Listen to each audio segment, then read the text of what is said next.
the day the hell broke out, Pompeii's Mount Vesuvius eruption. What if I told you that, in less than 24 hours, an entire civilization, complete with bustling marketplaces, opulent villas, and thousands of unsuspecting souls, would be frozen in time forever? That a single mountain would rewrite the very definition of catastrophe and leave behind the most perfectly preserved crime scene in human history? August 24th, 79. AD began like any other day in the Roman Empire's crown jewel of the Bay of Naples. Pompeii, with its population of roughly 15,000, hummed with the familiar rhythms of imperial life. Merchants hawked their wares in the Forum, gladiators prepared for afternoon games in the amphitheater, and wealthy Romans lounged in their peristyle gardens, blissfully unaware that they were living their final hours. But Mount Vesuvius had been sending warnings that would haunt historians for millennia. The mountain's deceptive slumber. For over 1,800 years, Vesuvius had slept like a dormant giant, its slopes rich with volcanic soil that produced the finest wines in the empire. The Romans, masters of engineering and conquest, had grown complacent in their prosperity. They built not one, but 3 thriving cities in the shadow of this geological time bomb: Pompeii, Herculaneum, and Stabiae. The mountain had been restless for days. Small earthquakes rattled windows and cracked walls, nothing unusual for a region accustomed to the earth's occasional tremors. The Romans, pragmatic as always, simply rebuilt and continued their lives. After all, earthquakes were as common as tax collectors in the empire. What they didn't realize was that 1,500 feet below their feet, a chamber of molten rock the size of a small city was building pressure that would make their military siege engines look like children's toys. The moment hell erupted. At approximately 1 Gauss p.m., Vesuvius exhaled the breath of Vulcan himself. The initial blast shot a column of pumice, ash, and rock 17 miles into the sky, higher than any Roman had ever imagined possible. From Pompeii, it must have looked like the mountain had suddenly grown a monstrous gray-black tower that pierced the heavens themselves. The column was so massive that it blocked out the sun, turning midday into an apocalyptic twilight. Here's where our story takes its most chilling turn. The Pompeians had roughly 6 hours to flee. 6 precious hours while the deadly pyroclastic flows were still building strength on the mountain's slopes. Some heeded the warning. Most did not. The first phase of the eruption rained down pumice stones, lightweight volcanic rock that began as a gentle pattering like the first drops of a summer storm. Citizens emerged from their homes, looking up with curiosity rather than terror. Some laughed and caught the small stones, unaware they were handling pieces of the mountain's molten heart.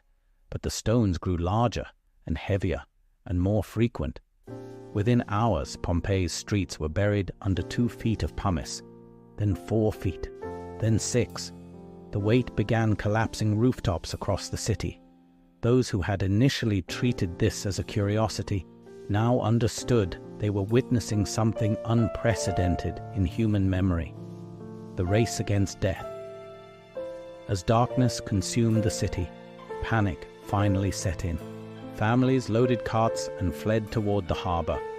Others barricaded themselves in their homes, believing the stone rain would eventually stop.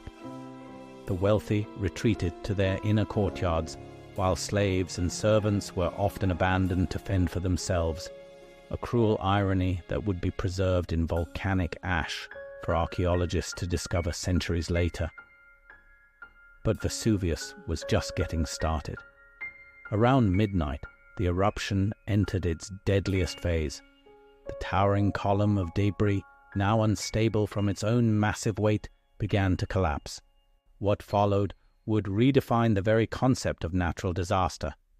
Pyroclastic flows, superheated avalanches of gas, ash, and rock that raced down the mountain at over 100 miles per hour, with temperatures exceeding 1,000 degrees Fahrenheit. Imagine a wall of death moving faster than any horse could run, hot enough to melt copper and carrying the force of 1,000 charging armies. This was the monster that descended upon Pompeii in the early morning hours of August 25th. Frozen in time, the pyroclastic flows killed instantaneously. The extreme heat caused victims' muscles to contract suddenly, freezing them in their final moments of life.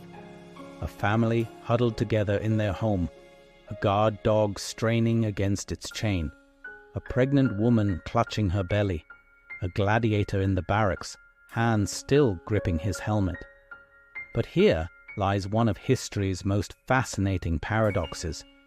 In destroying Pompeii, Vesuvius also preserved it perfectly. The volcanic ash that killed the city also created an airtight seal that prevented decay. For 1,700 years, Pompeii remained a time capsule, waiting to tell its story. When archaeologists first began systematic excavations in the 18th century, they discovered something unprecedented: an entire Roman city preserved down to the loaves of bread still in the ovens, the graffiti on the walls, and the expressions on people's faces. Giuseppe Fiorelli's revolutionary technique of pouring plaster into the voids left by decomposed bodies allowed us to see the victims' final moments with heartbreaking clarity: the voices of the lost. Among the most haunting discoveries was a collection of wax tablets found in the house of banker Lucius Caecilius Jucundus. These business records, perfectly preserved, revealed the mundane concerns of August 24th, loan agreements, property sales, and dinner invitations for the following week. The contrast between these ordinary plans and the extraordinary catastrophe that was about to unfold adds a deeply human dimension to the tragedy. Then there was Pliny the Younger, our most valuable witness, who observed the eruption from across the bay. His letters to the historian Tacitus provide the only contemporary account of the disaster. He described the volcanic column as resembling a pine tree spreading out at the top into branches, giving us the term Plinian eruption that volcanologists still use today. But perhaps the most chilling detail in Pliny's account is his description of the sea itself, how it receded dramatically as the earth shook, leaving fish stranded and boats grounded, a phenomenon we now recognize as a potential tsunami warning that the ancient Romans had no framework to understand. The legacy of a single day. The eruption of Mount Vesuvius wasn't just a natural disaster. It was a pivotal moment that would influence Roman policy, art, and literature for generations.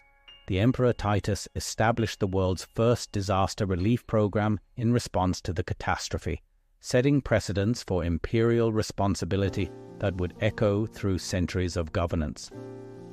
More profoundly, Vesuvius changed how Romans viewed their relationship with nature. The Stoic philosophers found new meaning in the disaster, writing extensively about the hubris of building permanent structures in an impermanent world. The poet Martial penned verses about Pompeii's destruction that influenced Roman poetry for decades. But the mountain's greatest gift to humanity was accidental. By preserving Pompeii so perfectly, Vesuvius gave us an unparalleled window into daily life in the Roman Empire. We can walk through the streets where citizens hurried to escape death, read the election posters still on the walls, and see the bar counters where wine was served just hours before the eruption began. The eternal warning. Today, over 3 million people live in the red zone around Vesuvius, more than ever lived there in Roman times. The mountain last erupted in 1944, destroying several towns and providing a sobering reminder that this geological giant is merely sleeping, not dead. Modern volcanologists monitor Vesuvius with technology the Romans could never have imagined. Yet they acknowledge that predicting the exact timing of the next major eruption remains beyond our capabilities. The mountain that destroyed Pompeii in a single day continues to hold secrets that could reshape our understanding of both the past and the future. As we stand in Pompeii's ruins today, surrounded by the plaster casts of those final moments, we're reminded of a fundamental truth. Civilizations may rise and fall, empires may crumble and be forgotten, but the earth itself remains the ultimate author of human history. And sometimes it writes its chapters in fire and ash, creating stories so powerful they echo across millennia. The day hell broke out in Pompeii wasn't just the end of a city, it was the beginning of our deepest questions about humanity's place in a world where mountains can decide the fate of thousands in a matter of hours. In preserving their deaths, Vesuvius made the Pompeians immortal, ensuring that their final day would never truly end.